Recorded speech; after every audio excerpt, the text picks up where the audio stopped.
Hello बच्चों, आप सभी का एक बार फिर स्वागत है आपके चैनल केमिस्ट्री भाई अजय कुमार पे।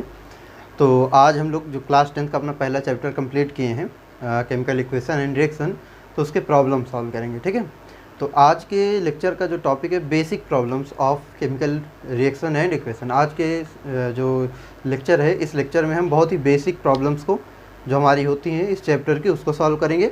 और इसके बाद एक और लेक्चर आएगा जिसमें एडवांस्ड प्रॉब्लम्स होंगी, मतलब हायर लेवल की थोड़ा सा प्रॉब्लम्स होंगी इससे। ठीक है, तो आज का बेसिक क्वेश्चंस का जो हमारा टॉपिक है उसको चलिए स्टार्ट करते हैं। तो सबसे पहले हम जो है आपको भाई जानते हैं एग्ज़ाम वगैरह में सबसे इम्पॉर्टेंट क्या होता है, एनसीईआरटी। सभी जगह एनसीईआरटी क्या होती है, प्रेफरेबल होती है।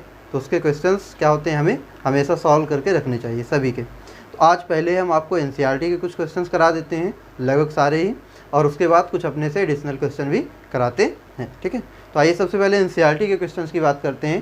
तो जिन बच्चों के पास बुक है उनके लिए बहुत अच्छी बात है, जिनके पास बुक नहीं वो परेशान मत होइए, आपकी स्क्रीन पे क्वेश्चन आ जाएगा, आप लोग देखते रहिएगा। ठीक है, देखिए तो आपकी स्क्रीन पे दिख रहा होगा सबसे पहला क्वेश्चन कुछ ऐसा है कि लेड ऑक्साइड प्लस कार्बन, है ना, दोनों सॉलिड फॉर्म में है और इनकी रिएक्शन हो रही, तो क्या हुआ, लेड फॉर्म हुआ और कार्बन डाइऑक्साइड गैस फॉर्म हुई, यही चीज़ है। अब इसमें चार ऑप्शन दिया है, क्या कह रहा है, पहला कह रहा है कि जो लेड है, ये जो लेड है, लेड क्या हो रहा है, रिड्यूस हो रहा है। दूसरा कह रहा है जो कार्बन डाइऑक्साइड है, मतलब ये कार्बन डाइऑक्साइड ये है, ये ऑक्सीडाइज हो रही है, ऑक्सीडाइज। उसमें ABC करके ऑप्शन दिया है ना, ABC। सी ऑप्शन कह रहा है कि जो कार्बन है वो क्या हो रही है, रिड्यूस हो रही है। और डी ऑप्शन कह रहा है कि जो हमारा लेड ऑक्साइड है ये ऑक्सीडाइज्ड हुआ है। आपको हमने रेडॉक्स रिएक्शन पढ़ाया था और वहाँ पे बेसिक चीज़ें बताई थी कि ऑक्सीडेशन क्या होती है और रिडक्शन क्या होता है। तो आपको याद होगा कि ऑक्सीजन, एडिशन ऑफ ऑक्सीजन, जब कहीं पे ऑक्सीजन क्या होता है, ऐड होता है किसी एलिमेंट के साथ, किसी कंपाउंड के साथ, तो उसे हम ऑक्सीडेशन बोलते हैं। और रिमूवल ऑफ ऑक्सीजन क्या बोलता है, रिडक्शन बोलते हैं, उसको रिडक्शन बोलते हैं। तो अगर देखोगे ये लेड है, लेड रिड्यूस्ड, क्या कह रहा है, लेड इज रिड्यूस्ड। हमें करेक्ट ऑप्शन बताने कि इन चारों में से कौन से सही है। तो देखोगे लेड, इधर ऑक्साइड, लेड के साथ ऑक्सीजन था, मतलब ऐड था, इधर गया है तो ऑक्सीजन का रिमूवल हो गया, ये क्या हो गया, रिमूवल हो गया। तो रिमूवल हो गया तो क्या बोलेंगे, रिडक्शन, यही बोलेंगे ना भाई। इधर ऑक्सीजन इसके साथ है, इधर ऑक्सीजन नहीं है, तो मतलब ये क्या हो गया, रिडक्शन हो गया। तो ये ऑप्शन तो सही है कि लेड क्या हो रहा है, रिड्यूस हो रहा है। फिर देखें कार्बन डाइऑक्साइड को, इधर देखो कार्बन के साथ ऑक्सीजन नहीं है, लेकिन जब इधर गया ये कार्बन डाइऑक्साइड फॉर्म हुआ तो ऑक्सीजन क्या हो गया, इसमें ऐड हो गया। तो ऑक्सीजन ऐड हो गया मतलब ये क्या हो रहा है, ऑक्सीडेशन हो रहा है। तो देखो कार्बन डाइऑक्साइड क्या हो रही, ऑक्सीडाइज हो रही, यही भी ऑप्शन हमारा क्या है, सही है। अब कार्बन रिड्यूस, कार्बन में ऑक्सीजन जुड़ा है मतलब ऑक्सीडाइज हो रही, रिड्यूस नहीं होगा तो ये ऑप्शन गलत है। लेड ऑक्सीडाइज, अगर वो रिड्यूस हो गया तो ऑक्सीडाइज नहीं, ये भी क्या है भाई, गलत। ठीक है, तो हमारे कौन कौन से ऑप्शन इसके सही होंगे, पहला और दूसरा ऑप्शन क्या होगा इसका सही होगा। ठीक है, चलिए अगला क्वेश्चन जो हमारा होगा, और ये क्या कह रहा है, स्क्रीन पे दिख रहा है, कह रहा है कि Fe2O3 है Fe2O3 और इसके साथ एल्यूमिनियम की क्या करा रहे हो, रिएक्शन करा रहे हो। एल्यूमिनियम की रिएक्शन कराने पे ये क्या हो जा रहा है, Al2O3 फॉर्म हो रहा और आयरन रिमूव हो गया, बाहर हो गया। कह रहा है टाइप ऑफ रिएक्शन बताइए, किस टाइप की रिएक्शन है। तो हमने आपको टाइप ऑफ रिएक्शन बताया है, कौन कौन सी होती है भाई, एडिशन रिएक्शन है ना, एडिशन आपने पढ़ा है, डिकम्पोजिशन पढ़ा है। जिन लोगों ने ये चीज़ें सारी ना पढ़ी हों वो केमिकल इक्वेशन एंड रिएक्शन का लेक्चर नंबर 2 डिस्क्रिप्शन में लिंक दिया हुआ है, देख लीजिएगा, उसमें ऑल टाइप्स की रिएक्शंस के बारे में डिस्कस किया गया है। ठीक है, चलिए डिकम्पोजिशन बात हुई थी, डिस्प्लेसमेंट बात हुई थी। इस डिस्प्लेसमेंट को ही हम क्या बोलते हैं, सिंगल डिस्प्लेसमेंट भी कहते हैं, सिंगल डिस्प्लेसमेंट। इसके बाद आया था एक डबल डिस्प्लेसमेंट, और फिर हमने पढ़ा था रेडॉक्स रिएक्शन। इनके अलावा भी बहुत सारी पढ़ी थी, जैसे प्रेसिपिटेशन, न्यूट्रलाइजेशन, इंडोथर्मिक, एक्सोथर्मिक, इन सब की भी बात कर रखी है हमने।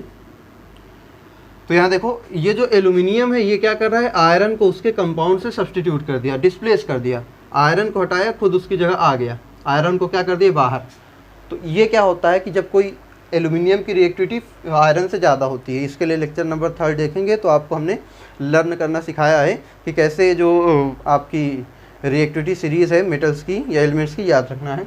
तो तो वहाँ देखेंगे तो एल्यूमिनियम ऊपर होता है, आयरन नीचे, मतलब एल्यूमिनियम की रिएक्टिविटी ज़्यादा है, आयरन की रिएक्टिविटी कम है। तो हाई रिएक्टिव एलिमेंट ने लेस रिएक्टिव एलिमेंट को उसके कंपाउंड से डिस्प्लेस कर दिया। तो जब कोई high reactive element less reactive element को डिस्प्लेस करता है तो उस रिएक्शन को बोलते हैं सिंगल डिस्प्लेसमेंट रिएक्शन। तो ये रिएक्शन क्या हो जाएगी, हमारी सिंगल डिस्प्लेसमेंट रिएक्शन का एग्जाम्पल है। ठीक है, चलो तो इसको जल्दी से नोट करो। ठीक है, फिर तीसरा क्वेश्चन देखिएगा क्या कह रहा है। थर्ड क्वेश्चन कह रहा है, क्या कह रहा है कि what happens when dilute hydrochloric acid is added to iron filings. कह रहा है कि जब जो HCl है, हाइड्रोक्लोरिक एसिड है ना, इसको हम आयरन फिलिंग्स मतलब आयरन के टुकड़ों के साथ रिएक्शन कराया जाता है तो क्या होता है, यही पूछ रहा है कि क्या होता है। ऑप्शन भी आपको दिया है, बस आपको इनकी रिएक्शन करा देनी है।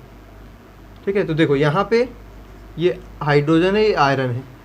तो आयरन की रिएक्टिविटी हाइड्रोजन से ज़्यादा होती है तो आयरन इसको डिस्प्लेस कर देगा और फॉर्म करेगा आयरन क्लोराइड या फेरिक क्लोराइड, और क्या हो जाएगी, जो हाइड्रोजन गैस है वो बाहर निकल जाएगी 3/2 H2। ठीक है, ये तो ऑप्शन देख लो, ऑप्शन क्या क्या दिया हुआ है आपको। ऑप्शन दिया है कि hydrogen gas and iron chloride are produce, तो हाइड्रोजन गैस प्रोड्यूस हो रही है और आयरन का क्लोराइड प्रोड्यूस हो रहा है, मतलब फर्स्ट वाला ऑप्शन क्या है आपका सही है। ठीक, पहले ऑप्शन ही दे दिया और सारे ऑप्शन है पढ़ के मिला लेना, तो यही वाला फर्स्ट वाला ऑप्शन मैच कर गया है, बाकी सारे गलत हो जाएंगे। ठीक है, चलो फोर्थ क्वेश्चन क्या कहता है।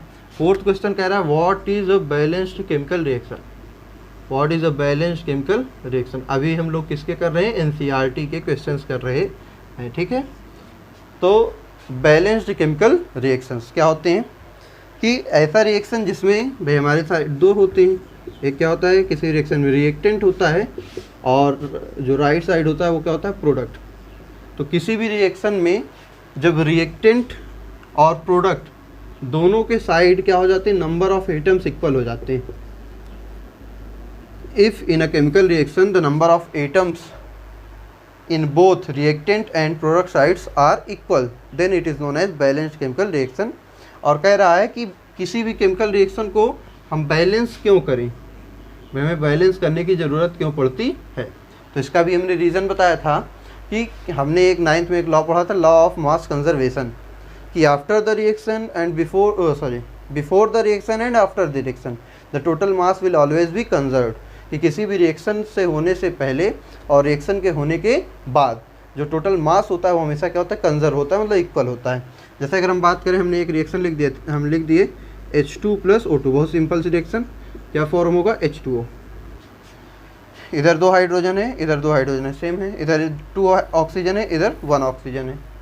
बैलेंस नहीं, अनबैलेंस्ड है। अब अनबैलेंस्ड है, देखो क्या दिक्कत होगी यहाँ पे, हाइड्रोजन का मास कितना होता है, 1 का होता है 1, तो 2 का कितना हो जाएगा, 2 × 1 मतलब 2 हो जाएगा। ऑक्सीजन, एक ऑक्सीजन का होता है 16, तो 2 का कितना हो जाएगा, 32।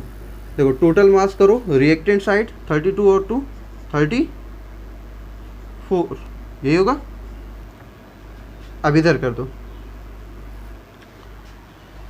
ठीक है। अभी ये क्या है, अनबैलेंस्ड है, ठीक है। अभी इसको भी पहले निकाल लो। हाइड्रोजन का कितना 2, ऑक्सीजन का 16, कितना आ जाएगा 18। देखो रिएक्टेंट साइड मास कितना है 34, प्रोडक्ट साइड कितना है 18।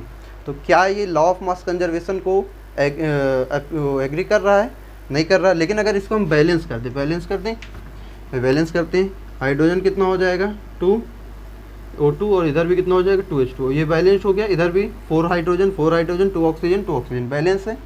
हाइड्रोजन का मास 4 हो जाएगा, ऑक्सीजन का कितना हो जाएगा 32, कितना आएगा 36।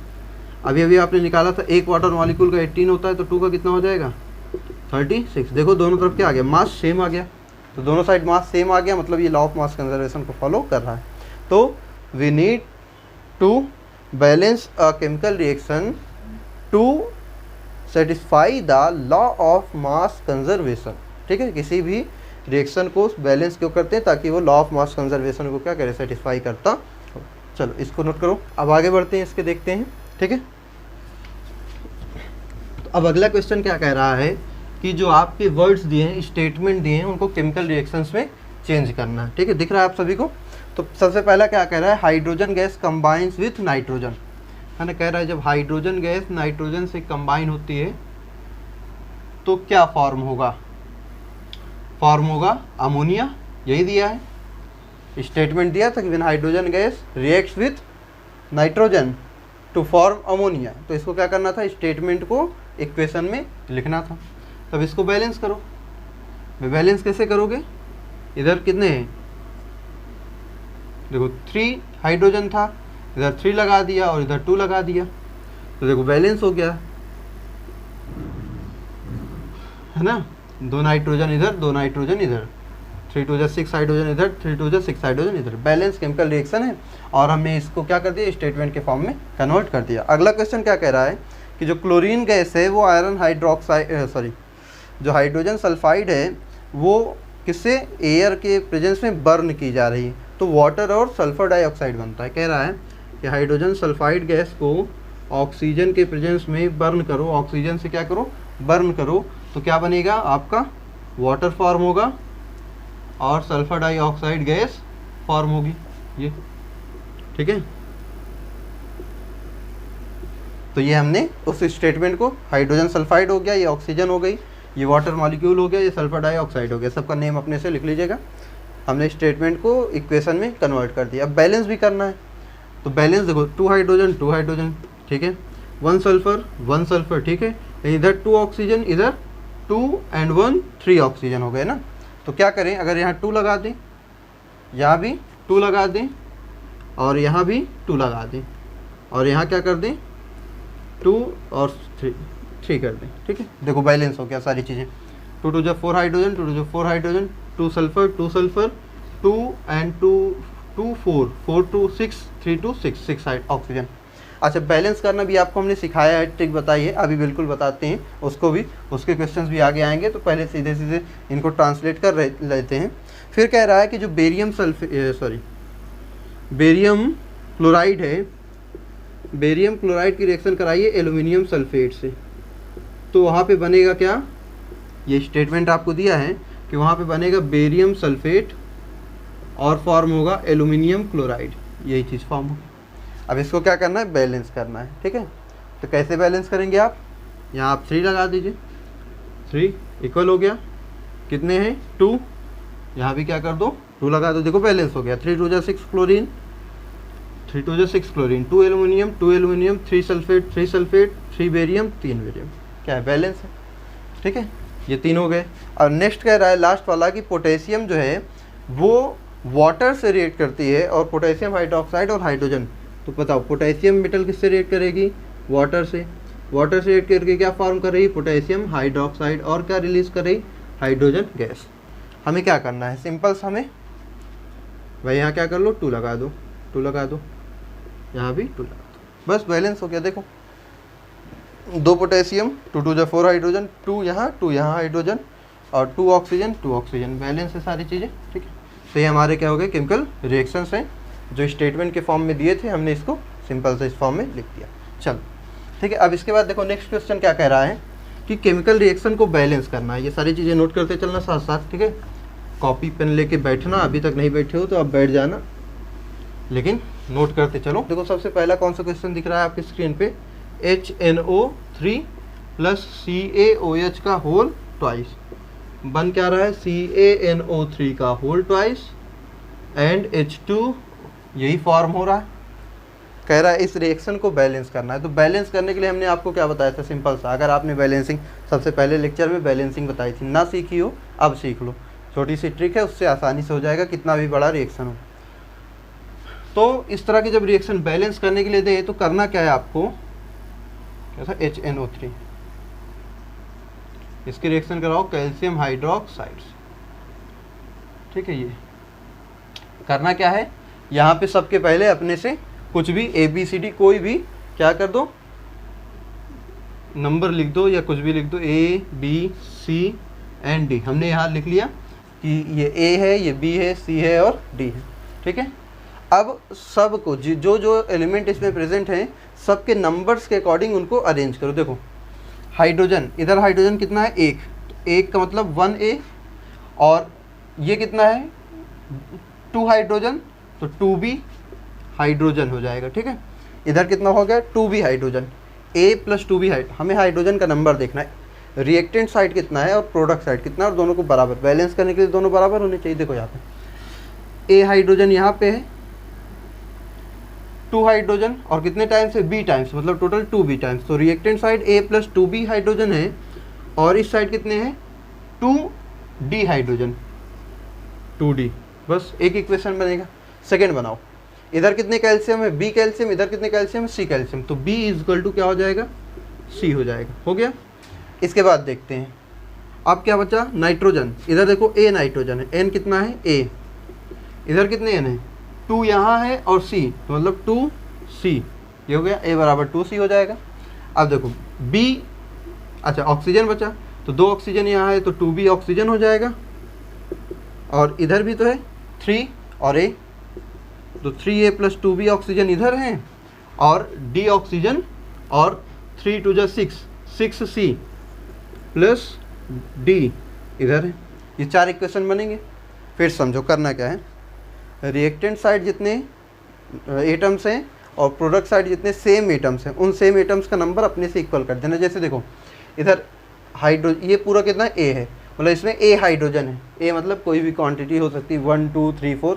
मान लो यहाँ 1 होता तो 1 हाइड्रोजन होता ना, 3 होता तो 3 हाइड्रोजन होता ना, 4 होता तो 4 हाइड्रोजन होता। तो यहाँ पे 1 है मतलब ए है, तो यहाँ ए हाइड्रोजन इधर, और ये हाइड्रोजन कितना है 2, कितना है बी, मान लो यहाँ 3 लिखा होता तो 2 3 2 जा 6 टाइम्स होता ना, तो वही यहाँ लिख दिया 2b।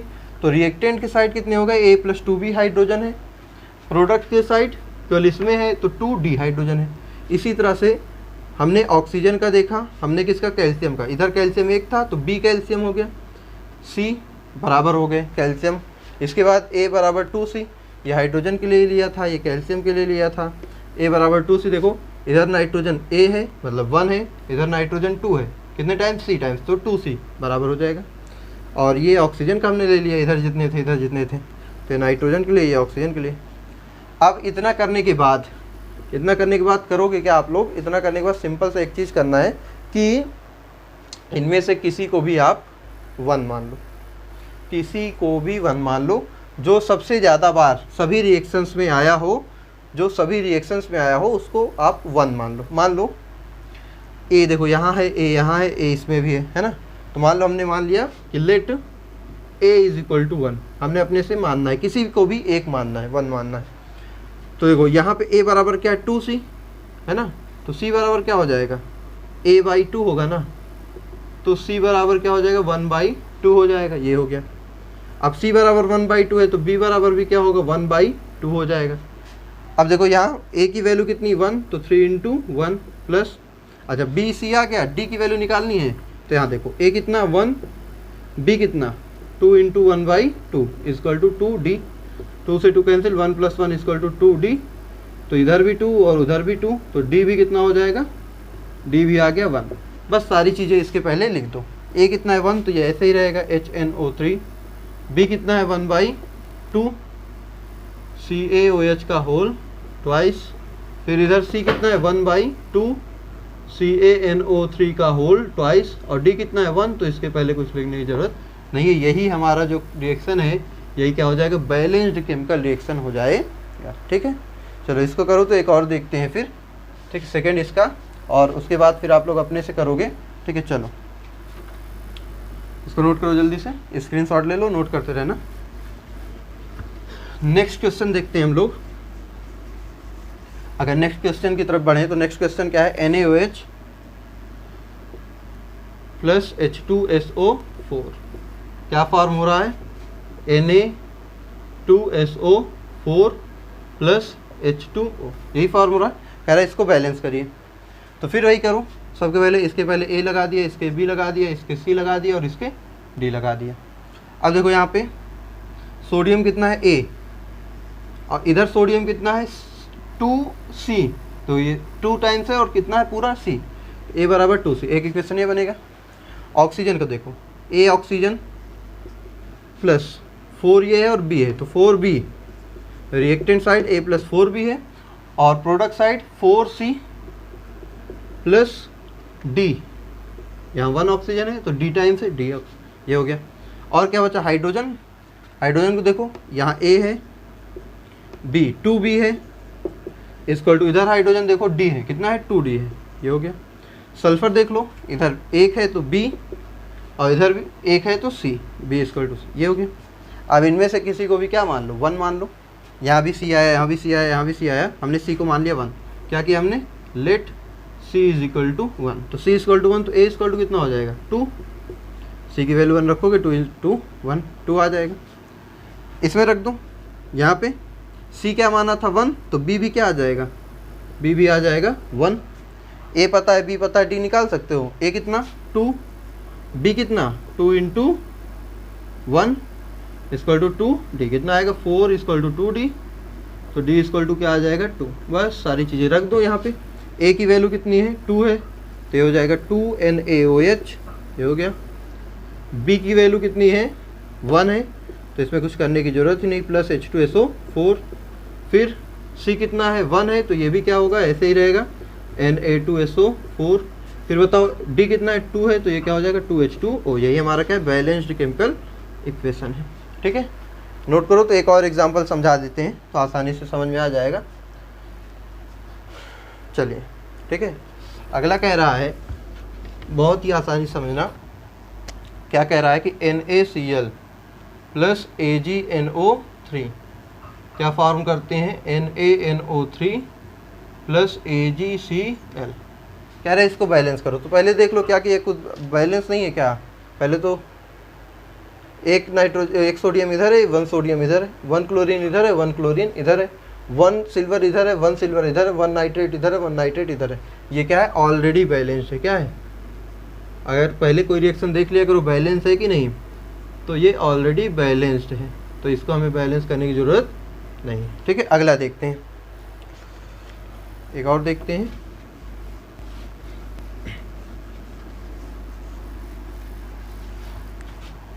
नेक्स्ट देखो क्या है क्वेश्चन कि BaCl2 प्लस H2SO4 क्या फॉर्म हो रहा है, BaSO4 प्लस HCl, यही फॉर्म हो रहा। और रिएक्शन को बैलेंस करना है। देखो इधर 2 क्लोरीन है, 1 क्लोरीन है, 2 हाइड्रोजन है, 1 हाइड्रोजन है, बैलेंस नहीं है, मतलब कि बैलेंस करना है।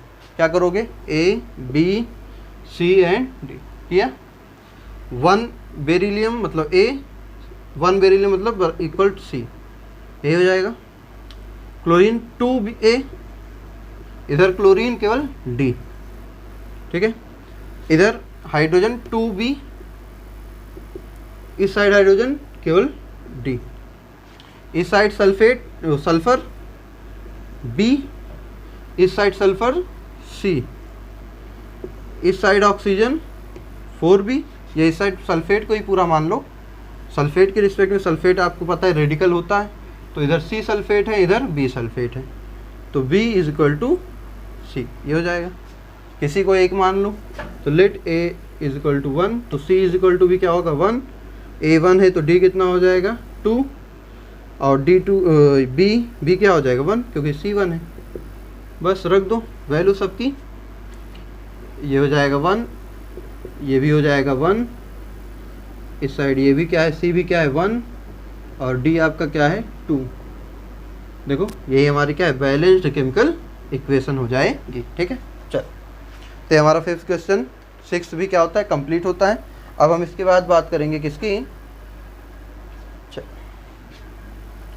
तो फिर से कुछ स्टेटमेंट दिया है, और उन स्टेटमेंट का क्या है, देखो क्वेश्चन आप लोग 7th क्वेश्चन कि कुछ स्टेटमेंट्स दिए हैं, और उन स्टेटमेंट्स को क्या करना है, हमें बताना है, क्योंकि मतलब केमिकल इक्वेशन के फॉर्म में लिखना है। क्या कह रहा है कि कैल्शियम हाइड्रोक्साइड मतलब CaOH का होल ट्वाइस, इसकी रिएक्शन करानी कार्बन डाइऑक्साइड मतलब CO2 से।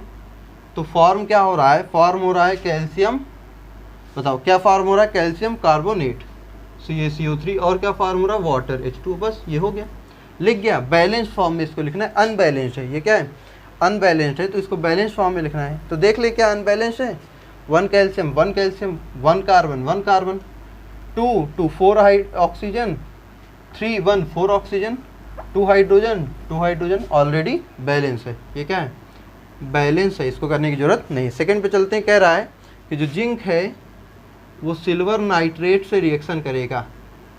जिंक हो गया, ये सिल्वर, सबका नेम जरूर लिखिएगा, रिएक्शन के नीचे आप लोग लिखते चलिएगा। जिंक सिल्वर नाइट्रेट, तो कह रहा है क्या फॉर्म होगा, जिंक नाइट्रेट फॉर्म होगा और सिल्वर क्या हो जाएगा, बाहर हो जाएगा। तो यहाँ पे सिंपल से क्या करिए 2 लगा दीजिए, तो ये भी 2 हो जाएगा, बैलेंस हो गया। देखो 2 सिल्वर 2 नाइट्रेट 1 जिंक 1 जिंक। ये कौन सा रिएक्शन है, डिस्प्लेसमेंट रिएक्शन। कौन सा रिएक्शन है, डिस्प्लेसमेंट रिएक्शन। ठीक है, चलो अब इसके बाद बात करें कौन सी, थर्ड क्या कह रहा है, थर्ड कह रहा है कि एल्यूमिनियम की कॉपर क्लोराइड से कराई जा रही, एल्यूमिनियम की कराई जा रही CuCl2 से, तो फॉर्म हो रहा है क्या, aluminium chloride and copper, AlCl3 form हो रहा और Cu फॉर्म हो रहा। यहाँ पे 3 लगा दो आप, और यहाँ पे भी क्या लगा दो, 2 लगा दो, इसको 2 लगा दो, उस तरह ABCD करके देखोगे यही आएगा। ये आपका हो गया क्या, बैलेंस केमिकल। एल्यूमिनियम की किया कॉपर क्लोराइड से, तो एल्यूमिनियम क्लोराइड फॉर्म हुआ और कॉपर फॉर्म हुई। और नेक्स्ट कह रहा है बेरियम क्लोराइड, BaCl2 की कराओ पोटेशियम सल्फेट K2SO4 से, तो फॉर्म होगा बेरियम सल्फेट मतलब BaSO4 और फॉर्म होगा potassium chloride KCl, potassium chloride. ठीक है, इधर 2 पोटेशियम था तो इधर 2 लगा दो, बस बैलेंस हो गया पूरा रिएक्शन। सबका नेम अपने से लिख लेंगे। ठीक है, ये हमारा 7th क्वेश्चन भी कंप्लीट हो जाएगा। अब कह रहा है कि जितने भी, फिर से हमें कुछ वर्ड दे दिया, कुछ स्टेटमेंट दे देगा, और कह रहा है कि इनका भी क्या बताना है, हमें टाइप ऑफ रिएक्शन बताने हैं और बैलेंस्ड केमिकल रिएक्शन बताना है। चलो शुरू करते हैं। कह रहा है पोटेशियम ब्रोमाइड है, इसकी रिएक्शन कराते हो बेरियम आयोडाइड से BaI2 से, तो क्या फॉर्म होता है, कह रहा है कि फॉर्म होता है बेरियम सल्फेट, सॉरी फॉर्म होता है पोटेशियम आयोडाइड मतलब Ki, और क्या फॉर्म होगा बेरियम ब्रोमाइड मतलब BaBr, ये फॉर्म होता है। ठीक है, तो पहले बैलेंस कर लो, इधर 1 ब्रोमीन उधर 2 ब्रोमीन, तो 2 लगा दो, 2 लगा दो, 2 आयोडीन था, 2 आयोडीन 2 पोटेशियम, बैलेंस हो गया। अब कह रहा है कि identify the type of reaction, तो आपको पता है कि when 2 salts react together to form 2 new products then it is known as balanced, sorry it is known as double displacement reaction. जब 2 सॉल्ट आपस में रिएक्ट करके अपने आयंस को एक्सचेंज करते हैं, देखो ये क्या है प्लस, ये क्या है माइनस, ये क्या है प्लस, ये क्या है माइनस, इसका प्लस इसका माइनस, इसका प्लस इसका माइनस, डबल डिस्प्लेसमेंट मतलब 2 आयंस का डिस्प्लेसमेंट, डबल डिस्प्लेसमेंट। तो ये क्या है, डबल डिस्प्लेसमेंट, क्या बोलोगे इसको, डबल डिस्प्लेसमेंट। ठीक है, चलो नेक्स्ट देखते हैं। नेक्स्ट कह रहा है कि जिंक कार्बोनेट है, ZnCO3 है, जिंक कार्बोनेट है और जिंक ऑक्साइड है, दोनों रिएक्ट कर रहे हैं, सॉरी नहीं, कह रहा है कि जिंक कार्बोनेट है, इसको हीट कर रहे हैं, मतलब हीट करेंगे तो जिंक ऑक्साइड फॉर्म होगी और कार्बन डाइऑक्साइड फॉर्म होगी। बैलेंस है, देख लो कौन किस टाइप की रिएक्शन है, कोई एक substance 2 or more than 2 substance में क्या हो जाए, ब्रेक हो जाए, मतलब कोई एक सब्सटेंस ब्रेक होकर 2 और मोर देन 2 प्रोडक्ट्स देता है, तो इस टाइप की रिएक्शन को क्या बोलते हैं, डीकम्पोजिशन रिएक्शन। इस टाइप के रिएक्शंस को क्या बोलते हैं, डीकम्पोजिशन रिएक्शंस। ठीक है, ये क्या हमारी डीकम्पोजिशन रिएक्शन। नेक्स्ट कह रहा है हाइड्रोजन और क्लोरीन, हाइड्रोजन और क्लोरीन रिएक्ट कर रहे हैं तो हाइड्रोक्लोरिक एसिड फॉर्म होता है, 2 हाइड्रोजन 2 क्लोरीन, यहाँ 2 लगा दो, बैलेंस हो गया। टाइप ऑफ रिएक्शन बताओ, when 2 or more than 2 reactants combined to form a single product, 2 और 2 से ज़्यादा रिएक्टेंट कंबाइंड होकर सिंगल प्रोडक्ट फॉर्म करते हैं, क्या होता है ये, एडिशन रिएक्शन। कौन सी रिएक्शन, एडिशन, या इसी को एक और नाम से भी आप जानते हो कॉम्बिनेशन, है ना, क्या हो जाएगी, कॉम्बिनेशन। ठीक है, नेक्स्ट देखते हैं। नेक्स्ट क्वेश्चन क्या कह रहा है,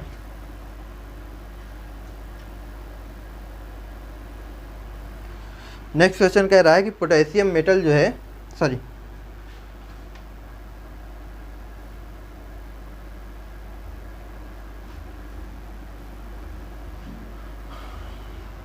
चलो नेक्स्ट क्वेश्चन क्या कह रहा है, देखो नेक्स्ट क्वेश्चन की ओर चलते हैं।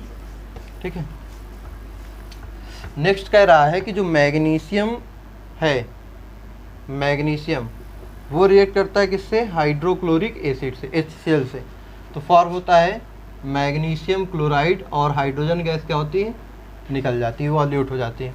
बैलेंस कर दो, 2 लगा दो, हो गया बैलेंस। हाइड्रोजन की रिएक्टिविटी कम है, मैग्नीशियम की रिएक्टिविटी ज़्यादा है, हाई रिएक्टिव मेटल ने लेस रिएक्टिव को क्या कर दिया, डिस्प्लेस करके बाहर कर दिया।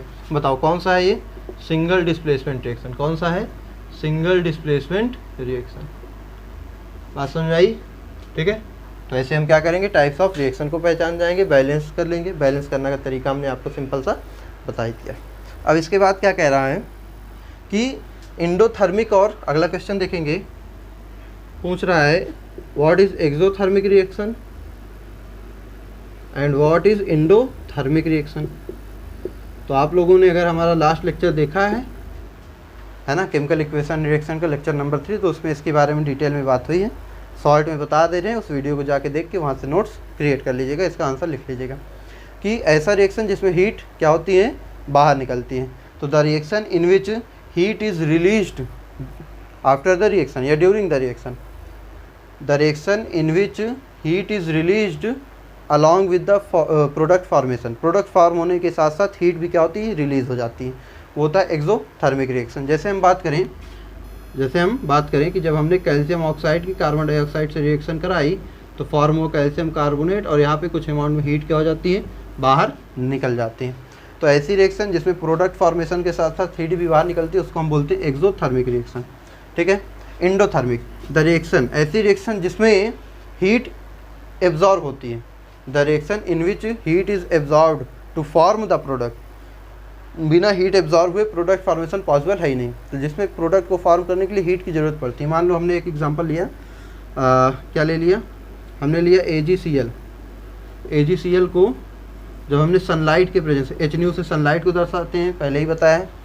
AgCl को सनलाइट एनर्जी दी, सनलाइट दी, तो ये क्या हुआ, Ag और क्लोरीन गैस में ब्रेक हो गया।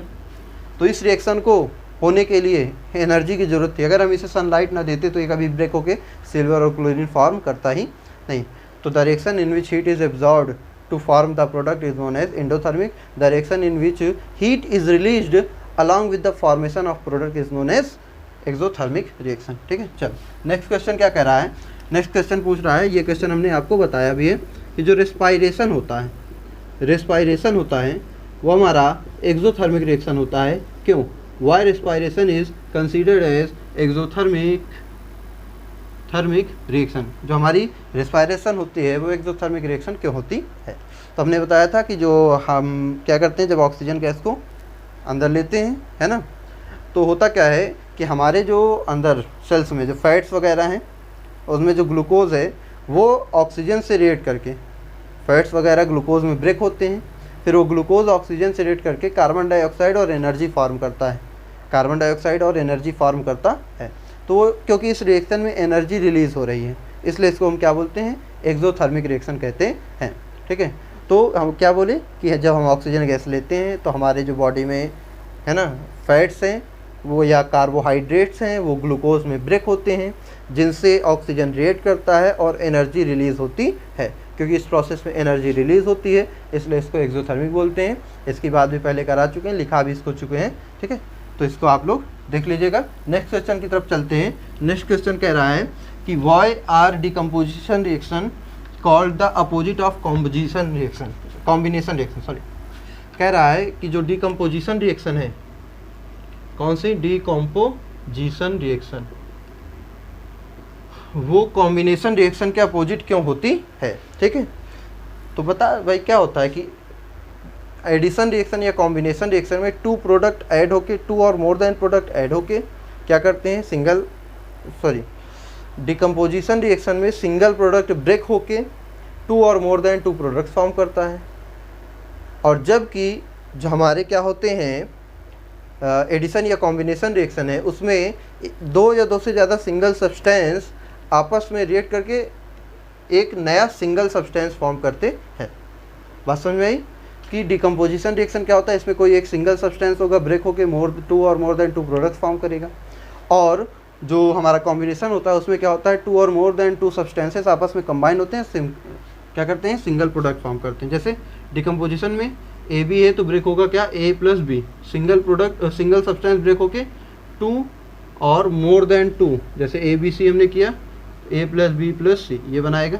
जैसे एग्जांपल ले लो, कैल्शियम कार्बोनेट ब्रेक होगा, क्या फॉर्म करेगा, कैल्शियम ऑक्साइड और कार्बन डाइऑक्साइड, डिकम्पोजिशन है। जबकि अगर हम कॉम्बिनेशन की बात करें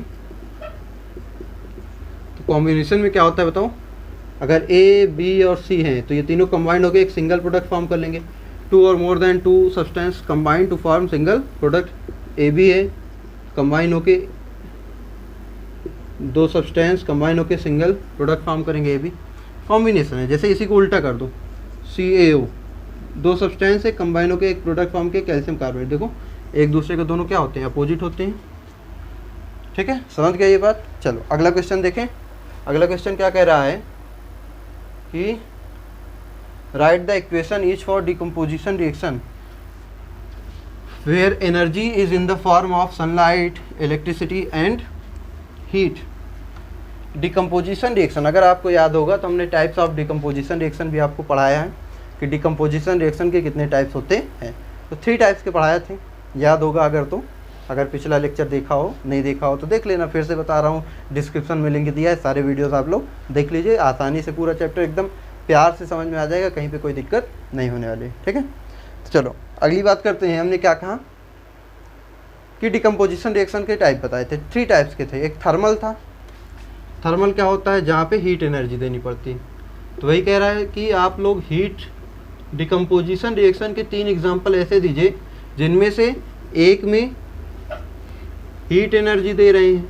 जैसे कि ये, जब कैल्शियम कार्बोनेट को हीट एनर्जी देते हो तो प्रोडक्ट फॉर्म होता है calcium oxide and carbon dioxide. दूसरा कह रहा है कि जिसमें इलेक्ट्रिसिटी दे रहे हो तो उसको हम क्या बोलते हैं, इलेक्ट्रिकल डिकम्पोजिशन।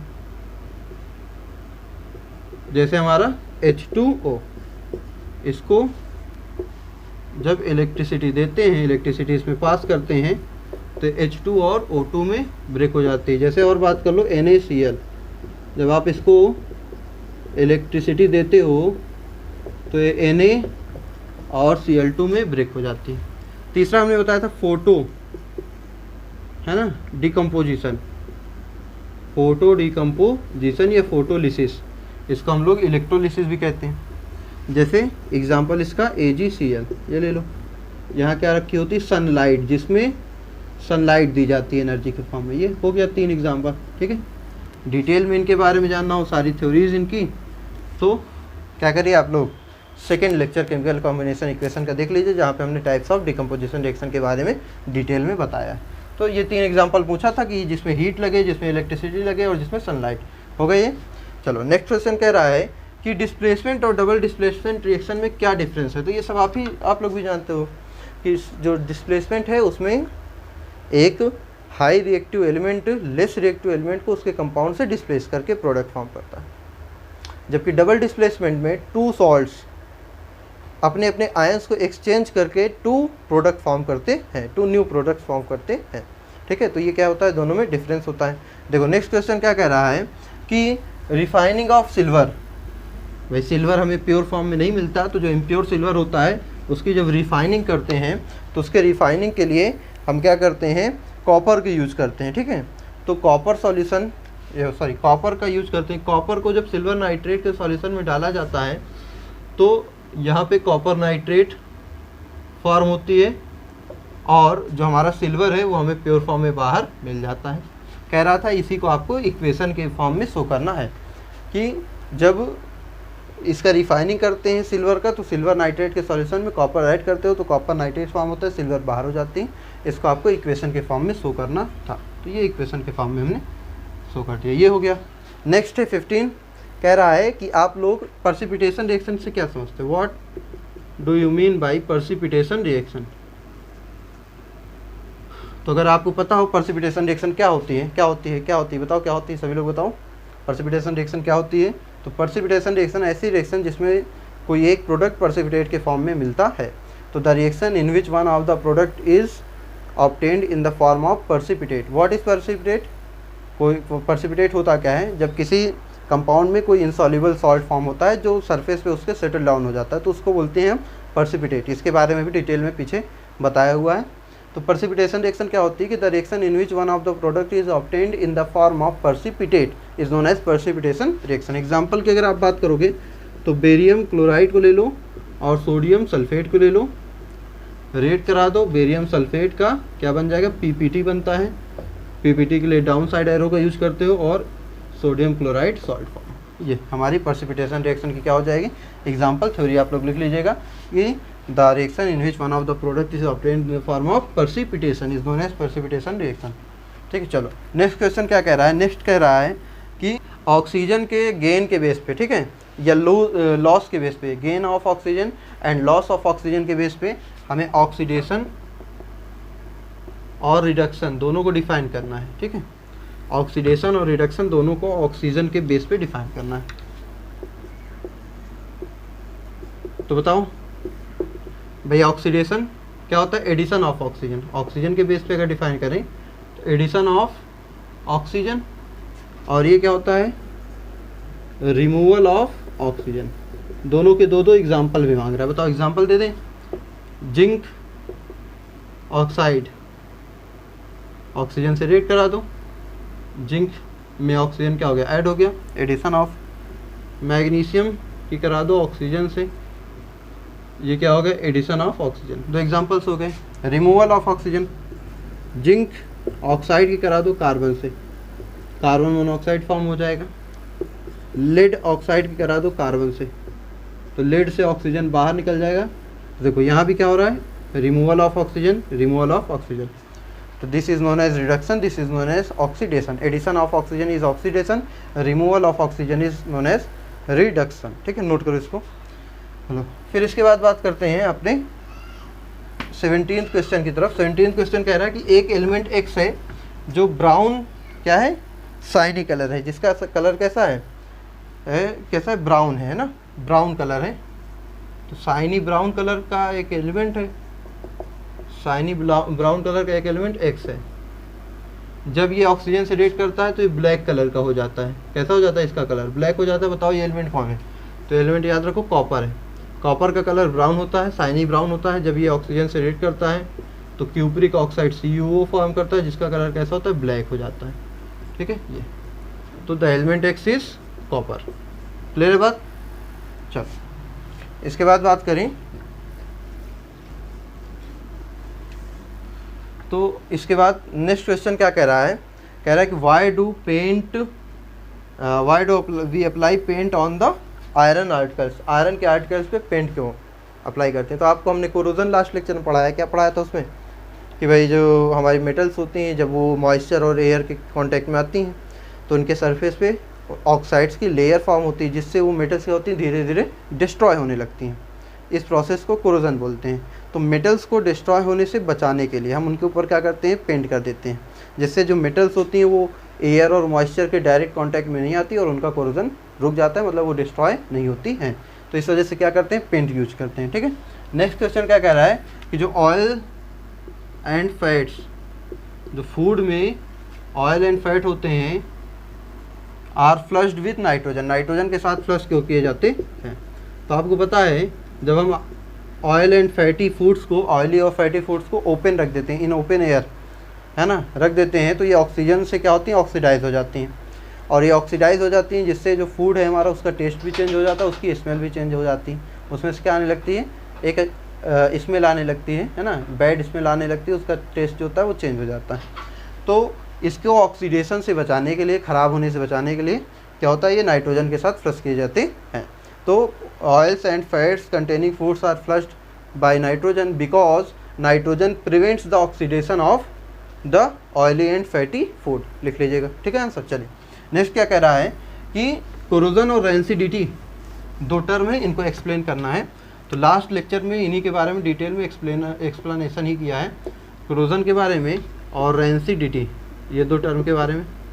कोरोजन तो अभी आपको बताया, रेंसिडिटी भी बता ही दिया है। कोरोजन क्या होता है कि जब मेटल जो होती है वो एयर और मॉइस्चर के कांटेक्ट में आती है, तो एयर और मॉइस्चर के कांटेक्ट में आने पर उसकी सरफेस क्या होती है? उसके सरफेस पे अनडिज़ायरेबल कंपाउंड जैसे ऑक्साइड, सल्फाइड, कार्बोनेट, हाइड्रोक्साइड, ये सब फॉर्म होते हैं, जिससे मेटल की सरफेस क्या होने लगती है? डिस्ट्रॉय होने लगती है। इस प्रोसेस को ही क्या बोलते हैं? इस प्रोसेस को बोलते हैं कोरोजन।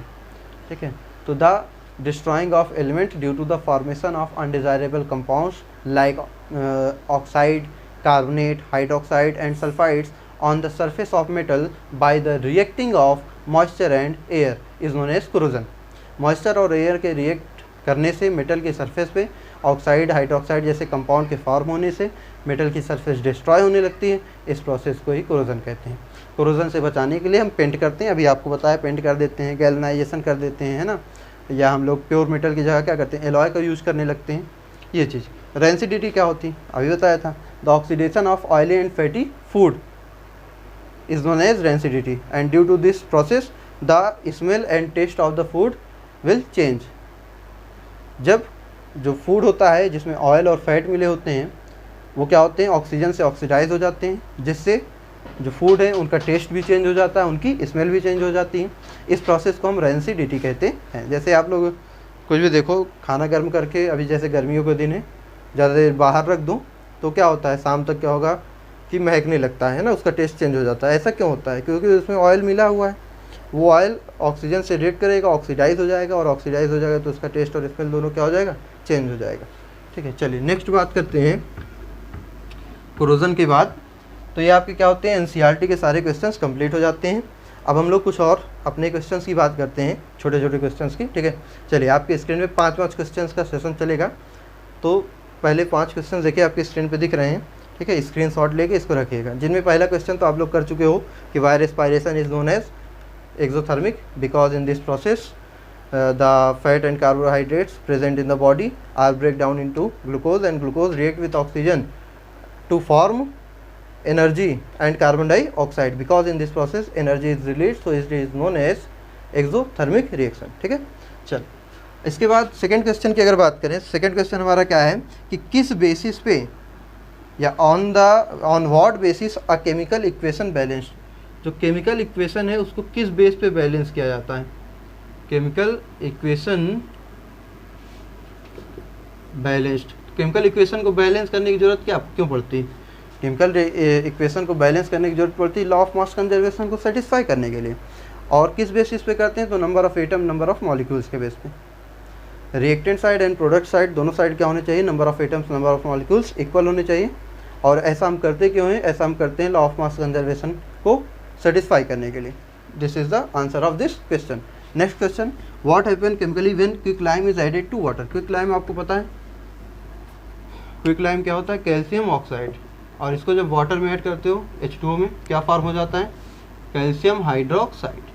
ठीक है, तो ये क्या हो गया हमारा क्विकलाइम। क्विकलाइम को वाटर में ऐड करोगे तो क्या फॉर्म होगा, कैल्शियम हाइड्रोक्साइड, कैल्शियम हाइड्रोक्साइड। ठीक है, ये फॉर्म होता है।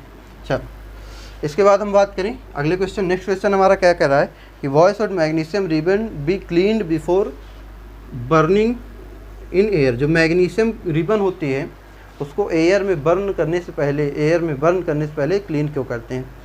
देखो क्या होता है कि जब मैग्नीशियम को स्टोर किया जाता है तो ये एटमॉस्फेरिक ऑक्सीजन से रिएक्ट करके क्या फॉर्म कर लेती है, मैग्नीशियम ऑक्साइड।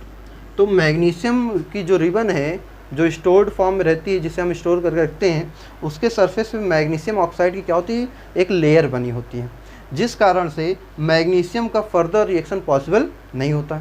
तो मैग्नीशियम को ऑक्सीजन के प्रेजेंस में बर्न करने से पहले इसलिए क्या किया जाता है, क्लियर किया जाता है, क्लीन किया जाता है, ताकि उसके सरफेस से क्या हो जाए, मैग्नीशियम ऑक्साइड की लेयर हट जाए और उसका फर्दर रिएक्शन पॉसिबल हो सके। ठीक है, तो क्या लिखेंगे हम कि because of the magnesium oxide layer on the magnesium ribbon we clean it before the burning in presence of oxygen। ठीक है, चलो नेक्स्ट क्वेश्चन की बात करते हैं। तो हमारा नेक्स्ट क्वेश्चन क्या होगा, state whether following statement is true और फॉल्स। देखो एक स्टेटमेंट दिया है, वो कह रहा है ट्रू है और फॉल्स है।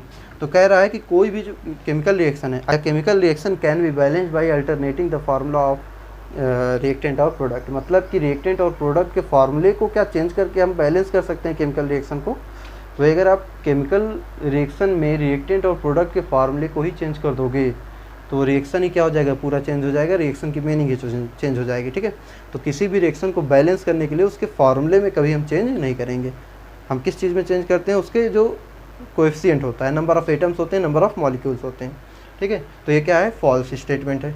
चलिए ये 5 क्वेश्चन पहले कंप्लीट हो गए। फिर नेक्स्ट 5 क्वेश्चन फिर से देखिए, जिनमें पहला क्या कह रहा है कि इस रिएक्शन में क्या रॉन्ग है। 2 रिएक्शंस दी हैं, है ना, एक दिया है कॉपर, फिर ऑक्सीजन और CuO ये दिया है, और फिर क्या दिया है, मैग्नीशियम ऑक्सीजन MgO, और क्या दिया है, Al O2 फॉर्म कर रहा है Al2O3 ऑक्साइड। कह रहा है what is wrong in this reactions, in reactions में क्या रॉन्ग है। 1 कॉपर है 1 कॉपर है, ठीक है, 2 ऑक्सीजन इधर 1 ऑक्सीजन, बैलेंस नहीं है, बैलेंस कर दो, करेक्ट हो गया। अनबैलेंस्ड है, ये सारी रिएक्शंस अनबैलेंस्ड है। देखो इधर 2 ऑक्सीजन है, इधर 1 मैग्नीशियम है, इधर भी 2 लगा दो, 2 लगा दो, बैलेंस हो गया, सही हो गया। ये भी अनबैलेंस्ड है, 2 एल्यूमिनियम है, 2 लगा दो, 3 एल्यूमिनियम है, यहाँ 3 लगा दो, इसको थोड़ा और बढ़ा दो, यहाँ क्या लगा दो, 2 इधर लगा दो, तो 2 2 जा 4 हो गया, 4 लगा दो, 3 2 जा 6 हो गया, यहाँ 3 लगा दो। देखो अब बैलेंस हो गया, ये भी क्या हो गई, करेक्ट हो गई। क्या गलत था कि ये सभी रिएक्शंस अनबैलेंस्ड थी। नेक्स्ट क्वेश्चन की बात करते हैं। तो नेक्स्ट क्वेश्चन कह रहा है कि ये सिंबल्स जो एस होता है, एल होता है, ठीक है, जी होता है, वी होता है या ए क्यू होता है, किसी भी सब्सटेंस के नीचे जो ये सिंबल्स लिखे होते हैं इनका मीनिंग क्या होता है, ये किस चीज़ को रिप्रेजेंट करते हैं। तो एस का मतलब होता है सॉलिड को रिप्रेजेंट करता है, मतलब वो सब्सटेंस जो रिएक्शन में वो किस फॉर्म में लिया गया है, सॉलिड फॉर्म में। एल का मतलब क्या है, लिक्विड, वो लिक्विड फॉर्म में लिया गया है। गैस मतलब गैसियस फॉर्म में है, वेपर फॉर्म में है हमारा सब्सटेंस, या फिर किस फॉर्म में, एक्वस फॉर्म में, ठीक है। तो ये सब किस चीज़ को डिनोट करते हैं, ये सब किसी भी सब्सटेंस की स्टेट को डिनोट करते हैं कि in which state substance is used in the chemical reaction. किसी भी केमिकल रिएक्शन में कोई भी सब्सटेंस किस फॉर्म में यूज़ किया जाता है, वो सारी चीज़ें किससे हम डिनोट करते हैं, इन सिंबल्स के थ्रू डिनोट करते हैं। चलिए नेक्स्ट पॉइंट की बात करते हैं। तो नेक्स्ट क्या कह रहा है, photosynthesis is an exothermic reaction, sorry endothermic reaction. जो फोटोसिंथेसिस होता है ना, जो प्लांट्स हमारे क्या करते हैं, फोटोसिंथेसिस रिएक्शन करके एनर्जी फॉर्म करते हैं, जिन्हें हम कहते हैं फूड फॉर्म करते हैं अपने लिए, तो वो इंडोथर्मिक क्यों होता है। तो जो प्लांट्स होते हैं वो फूड कैसे फॉर्म करते हैं, सनलाइट को एब्जॉर्ब करके ना, सनलाइट की एनर्जी को एब्जॉर्ब करते हैं, तब उसमें क्या होती है, रिएक्शन होती है, उनके फूड फॉर्म होते हैं। तो क्योंकि इस रिएक्शन में क्या हो रहा है, एनर्जी एब्जॉर्ब हो रही है, तो because in this reaction energy is absorbed, so energy is absorbed by plants, किसके थ्रू हो रहा है, प्लांट्स के through. So photosynthesis is an endothermic reaction, photosynthesis is an endothermic reaction because in this reaction sunlight energy is absorbed by the plants. Next, ये भी clear. Next question की बात करते हैं। तो कह रहा है कि इन जो फॉलोइंग इफेक्ट्स हैं इनको किसी भी केमिकल इक्वेशन में किस फॉर्म में लिखते हैं, ठीक है। तो सबसे पहला कह रहा है कोई भी जो सॉल्यूशन है वाटर में फॉर्म है, अ सॉल्यूशन इन वाटर। तो जो सॉल्यूशन इन वाटर होता है उसको हम क्या बोलते हैं, एक्वस सॉल्यूशन, है ना। A solution formed in water is known as aqueous solution.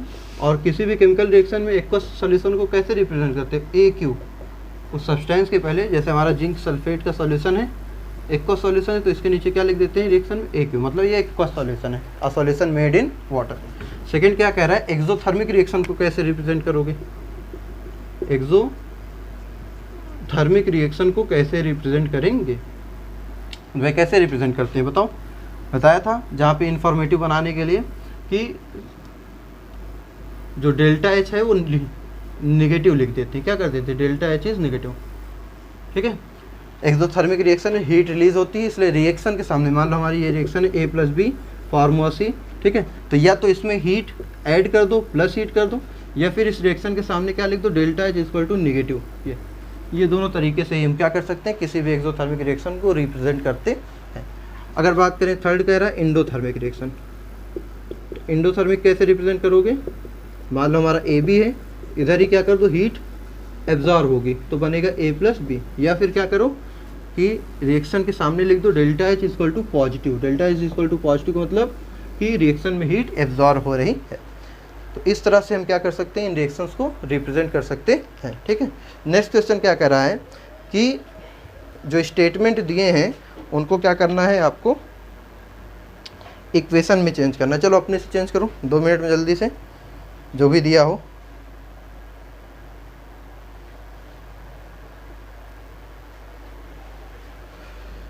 बहुत सिंपल सा है। कौन सा है कि हाइड्रोजन सल्फाइड गैस जो होती है वो क्या करती है भाई, एयर में बर्न होती है तो क्या होता है, वाटर फॉर्म होता है और सल्फर डाई ऑक्साइड फॉर्म होता है। मैंने ये रिएक्शन अभी ये क्वेश्चन किए थे, NCERT को क्वेश्चन है ना, तो ये कर चुके हो, ये रिपीट हुआ है क्वेश्चन। चलो इसके बाद बात करते हैं फॉस्फोरस बर्न्स इनटू एयर, उसको भी देख लो, ठीक है, ऐसा ना हो कि भूल गए हो पहले देख के। वो क्या कह रहा था, कह रहा है कि जो हाइड्रोजन सल्फाइड है जब एयर के प्रेजेंस में बर्न होती है तो वाटर फॉर्म करती है और सल्फर डाइऑक्साइड, यही स्टेटमेंट दिया तो उसको चेंज करना था इक्वेशन में। बैलेंस कर लो, बैलेंस है 2 2, यहाँ 2 लगा दो, यहाँ भी 2 लगा दो, बैलेंस हो जाएगी। यहाँ क्या लगा दो 3, हो गया बैलेंस। नहीं बैलेंस हो यहाँ 2 लगा दो, ठीक है। चल अब नेक्स्ट बात करें तो जो फास्फोरस है, कह रहा है फास्फोरस रिएक्ट करता है किससे, एयर से, ऑक्सीजन से, तो फॉर्म करता है फास्फोरस पेंटाऑक्साइड मतलब P2O5। यहाँ 2, यहाँ 4 लगा दो, यहाँ 5 लगा दो, यहाँ 2 लगा दो, 2 2 जा 4, 5 2 जा 10, 5 2 जा 10, ये हो गया। Phosphorus react with air to form phosphorus pentaoxide, सबका नेम लिखते जाइएगा अपने से। फिर कह रहा है कार्बन डाइसल्फाइड, ठीक है, ये क्वेश्चन शायद ना दिख रहा हो, कट गया था इसमें, तो ये रिपीटेटिव क्वेश्चन है, रिपीट हो रहे हैं। तो कार्बन डाइऑक्साइड ऑक्सीजन से रिएक्ट करता है, एक और स्टेटमेंट दिया था इसी में कि कार्बन डाइऑक्साइड ऑक्सीजन से रिएक्ट करता है तो फॉर्म करता है carbon disulphide and sulphur dioxide, तो ये इसका हो जाएगा, ठीक है। 2 लगा दीजिए यहाँ, ये 3 हो गया कंप्लीट। चलो नेक्स्ट क्वेश्चन की बात करते हैं कि कोई भी रिएक्शन हमें दिया है उसको बैलेंस करना आप सीख ही गए हो। तो 5 क्वेश्चन जो दिए हैं उनमें से पहला क्वेश्चन आपके लिए यही है कि जो कैल्शियम हाइड्रोक्साइड है ये किससे रिएक्ट करता है, कार्बन डाइऑक्साइड से, तो फॉर्म करता है क्या, कैल्शियम कार्बोनेट एंड वाटर। अभी अभी आपने इसको बैलेंस कर रखा है, कर लेना फिर से, ठीक है, रिपीट हुआ ये क्वेश्चन भी। फिर कह रहा है एल्यूमिनियम जो है वो किससे, कॉपर के क्लोराइड से रिएक्ट कर रहा है, तो AlCl3 फॉर्म कर रहा और कॉपर, अभी इसको भी आपने बैलेंस किया है। क्या किया था, यहाँ 2 लगा दिया, यहाँ 3 लगा, हाँ सॉरी 3 लगा दिया, यहाँ 3 लगा दिया, यहाँ 2 लगा दिया, हो गया बैलेंस, इसको भी कर चुके थे। चलो अगली बात कह रहे हैं, तो फिर क्या दिया है देखो कि कंप्लीट द रिएक्शन, एक रिएक्शन दिए हैं आपको, वो क्या करें, कंप्लीट करना है, रिएक्शंस दिए हैं उनको कंप्लीट करना है। NaOH है प्लस, फिर यहाँ स्पेस है, फिर यहाँ पे क्या है Na2SO4 है, और यहाँ पे क्या है H2O है। तो बताओ कैसे पता करोगे भाई, यहाँ तो कुछ हमें पता नहीं है ना, तो देखो इसका प्लस क्या है Na प्लस, इसका क्या है OH माइनस, तो इनमें पता कर लें। इसमें क्या है Na प्लस है और सल्फेट माइनस है, ये है। इसमें क्या है H प्लस है और OH माइनस है। बताओ इसका प्लस इसके माइनस से रिएक्ट करता है ना, एक का प्लस दूसरे के माइनस से रिएक्ट करता है, तभी रिएक्शन होती है डबल डिस्प्लेसमेंट। तो NaOH, भाई NaOH तो हमें मिल गया, ये NaOH मतलब ये वाला है, मतलब दूसरा वाला क्या होगा H2SO4, दूसरा क्या होगा H2SO4, ये कंप्लीट हो गया, ठीक है। नेक्स्ट बात करते हैं, एक और दिया है CaOH का होल ट्वाइस, प्लस यहाँ पे क्या है एम्प्टी स्पेस है, फिर बनाया कैल्शियम कार्बोनेट फॉर्म हुआ है और वाटर फॉर्म हुआ। देखो ऊपर अभी लिखी थी ना, यही रिएक्शन सेम टू सेम लिखी थी, क्या था यहाँ कार्बन डाइऑक्साइड, बस हो गया कंप्लीट ये भी, ठीक है। फिर 4th वाला क्वेश्चन आप लोग अपने से करोगे, जो दिया है बैलेंस्ड केमिकल रिएक्शन, अभी बैलेंस करना सिखा दिए हैं, सारी चीज़ें अपने से करोगे। फिर 5th क्वेश्चन में क्या है कि फिल इन द ब्लैंक्स करना है ना, एक क्या करना है, फिल इन द ब्लैंक्स, कि जो लिखा है केमिकल रिएक्शन है ना, chemical equations are balance to satisfy the law of, तो फिल इन द ब्लैंक्स में कौन सा लिखना है, क्या लिखा है, chemical equations are balance to satisfy the law of, कौन सा, कंजर्वेशन ऑफ मास या मास कंजर्वेशन, क्लियर है। मास कंजर्वेशन को सेटिस्फाई करने के लिए क्या जाता है, एक और क्वेश्चन है उसको आप लिख लेंगे, मैं लिख दे रहा हूँ यहाँ पे, a solution make in water is known as solution, ये दिया है, and identify by the indicated है ना, इंडिकेटेड बाय द सिंबल, फिर यहाँ पे डैश बना। बताओ इसको कर लोगे, क्वेश्चन ये है, ठीक है। तो कैसे शो करते हैं हम इसको, एक्वस सॉल्यूशन से ना, a solution formed make in water, water में जो मेक होता है सॉल्यूशन बनता है उसको क्या बोलते हैं, एक्वस सॉल्यूशन बोलते हैं, और इसको किस सिंबल से रिप्रेजेंट करते हैं, AQ से, अभी बताया था ये भी चीज़, क्लियर है। चलो नेक्स्ट बात करें, कह रहा है कि 2 एग्जांपल्स ऑफ केमिकल रिएक्शन,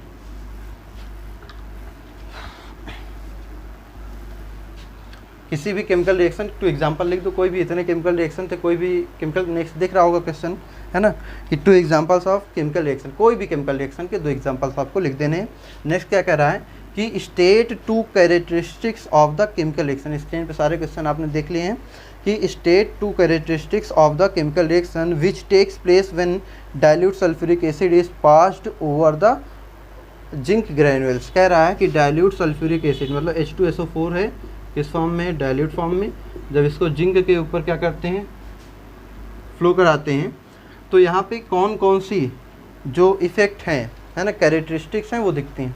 आपको मैंने कैरेक्टरिस्टिक्स बताया था कि कोई भी केमिकल रिएक्शन को किस तरीके से पहचाना जा सकता है, उनके क्या कैरेक्टरिस्टिक्स हो सकते हैं, what are the characteristics of the chemical reaction. तो आपको क्या बताया था कि यदि उसमें क्या हो जाए, चेंज इन स्टेट, अगर केमिकल रिएक्शन में सब्सटेंस की स्टेट चेंज हो रहा किसी भी रिएक्शन में, मतलब वो केमिकल रिएक्शन हो सकती है। और क्या बताया था कि उसमें गैस निकल रही हो, इवोल्यूशन ऑफ गैस, तो भी वो क्या होगा, केमिकल रिएक्शन हो सकता है। थर्ड हमने क्या बताया था कि चेंज इन टेम्परेचर, अगर टेम्परेचर में चेंज होता है तो वो भी क्या हो सकती है, हमारी केमिकल रिएक्शन की कैरेक्टरिस्टिक्स होती है। चेंज इन कलर, कलर में चेंज होता है तो वो भी क्या होता है, कैरेक्टरिस्टिक्स ऑफ किसकी होती है, केमिकल रिएक्शन की होती है ना। और एक लास्ट होता है formation of precipitate, formation of precipitation, है ना, पर्सिपिटेशन। तो अगर किसी रिएक्शन में पर्सिपिटेशन भी फॉर्म हो रहा तो वो भी क्या होता है, केमिकल रिएक्शन। तो ये सारी क्या है, कैरेक्टरिस्टिक्स ऑफ केमिकल रिएक्शन। तो इस केमिकल रिएक्शन में क्या कैरेक्टरिस्टिक्स होंगी वही बतानी है, मतलब इस केमिकल रिएक्शन की दो कैरेक्टरिस्टिक्स बतानी है कि जब H2SO4 और जिंक को रिएक्ट कराते हैं तो क्या होता है। तो लिख लीजिएगा, इनमें क्या होगा, चेंज इन टेम्परेचर, टेम्परेचर में चेंज होगा। और सेकंड देखो, ये हाइड्रोजन गैस क्या हो रही, बाहर निकल रही, तो एक ये भी है ना, इवोल्यूशन ऑफ गैस, तो हम क्या बोलेंगे, इवोल्यूशन ऑफ हाइड्रोजन गैस, ये ठीक है। तो दो इसकी कैरेक्टरिस्टिक हो गई, change in colour, sorry change in temperature and evolution of hydrogen gas. Next question देखोगे तो नेक्स्ट क्वेश्चन कह रहा है कि एक केमिकल रिएक्शन है जिसमें जो पोटेशियम आयोडाइड है, पोटेशियम आयोडाइड मतलब Ki, उसको लेड नाइट्रेट, है ना, लेड नाइट्रेट के सॉल्यूशन में क्या करते हैं, डालते हैं। तो बताओ इसकी क्या कैरेक्टरिस्टिक्स होंगी, इस रिएक्शन की क्या कैरेक्टरिस्टिक्स होंगी। तो देखो यहाँ पे क्या होता है, तो ले लो, यहाँ बनेगा KNO3, भाई आयन एक्सचेंज होगा, डबल डिस्प्लेसमेंट, इसका प्लस इसका माइनस, इसका प्लस इसका माइनस, तो इसके साथ ये इसके साथ यहाँ क्या बनेगा, PbI2, PbI2 जो क्या होता है, येलो कलर का पर्सिपिटेट होता है, इसको याद रखिएगा, येलो पर्सिपिटेट होता है, पिटेट ये। तो देखो पहले तो हमको यही चल गई कैरेक्टरिस्टिक्स, पहला क्या होगा, फॉर्मेशन ऑफ पर्सिपिटेट, एक यही हो गया, एक कैरेक्टरिस्टिक्स इसमें क्या हो रहा है, पर्सिपिटेट का फॉर्मेशन हो रहा, फॉर्मेशन ऑफ पर्सिपिटेट। और सेकेंड क्या हो रहा है, देखो चेंज इन कलर, यह क्या कलर, ये क्या था, इसको दिया है कलरलेस है, ये कैसा है, कलरलेस, लेड नाइट्रेट का कोई कलर नहीं होता, लेकिन यहाँ पे लेड आयोडाइड क्या हो गया, येलो कलर का, तो क्या हो गया, चेंज इन कलर, इसका कलर भी चेंज हो गया, ये भी एक क्या इसकी कैरेक्टरिस्टिक्स ही हो जाएगी, ठीक है। तो टू कैरेक्टरिस्टिक्स बतानी थी कि चेंज इन कलर हो जाएगा और चेंज फॉर्मेशन ऑफ पर्सिपिटेट हो रहा है, इसमें दो चीज़ें हो गई, ठीक है। चलो नेक्स्ट कह रहा है what is chemical equation, give examples. तो any chemical change is a chemical equation, this is known as, या हम सिंपल से कहें when any chemical change is represented by the formulae and symbols of the elements and compounds then it is known as chemical equation. If any chemical change is represented in the form of formulae and symbols of the elements and compound then it is known as chemical equation। लिख लीजिए, ये example लिखा है, इसी example को लिख दीजिए, ठीक है। चलिए फिर क्या कह रहा है कि बैलेंस्ड केमिकल इक्वेशन और unbalanced chemical equation, next question देखेंगे आप। तो बैलेंस्ड केमिकल इक्वेशन और अनबैलेंस्ड केमिकल इक्वेशन में क्या कह रहा है, डिफरेंस बताना है।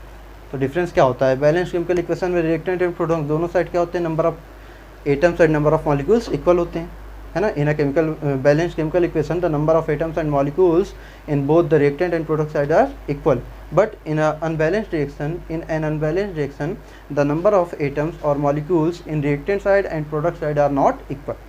अनबैलेंस में दोनों इक्वल नहीं होते, बैलेंस में दोनों इक्वल होते हैं। और दूसरे मेजर डिफरेंस की बात करें तो balanced chemical equation always follows the law of mass conservation. जो बैलेंस केमिकल इक्वेशन होता है वो हमेशा लॉ ऑफ मास कंजर्वेशन को फॉलो करता है, उसमें हमेशा law of mass conservation applicable होता है। बट अगर हम अनबैलेंस्ड केमिकल इक्वेशन की बात करें तो उसमें कभी भी law of mass conservation applicable नहीं होता है, मतलब unbalanced chemical equation does not satisfy the law of mass conservation. तो नेक्स्ट क्वेश्चन की बात करें, इसी में एक और क्वेश्चन दिया है कि बैलेंस द केमिकल रिएक्शन। ठीक है, बैलेंस कर लोगे इसको आप लोग, क्या कर दो, इधर 2 लगा दो, इधर 3 लगा दो, भाई ABC मानो, हो जाएगा, बैलेंस हो गया।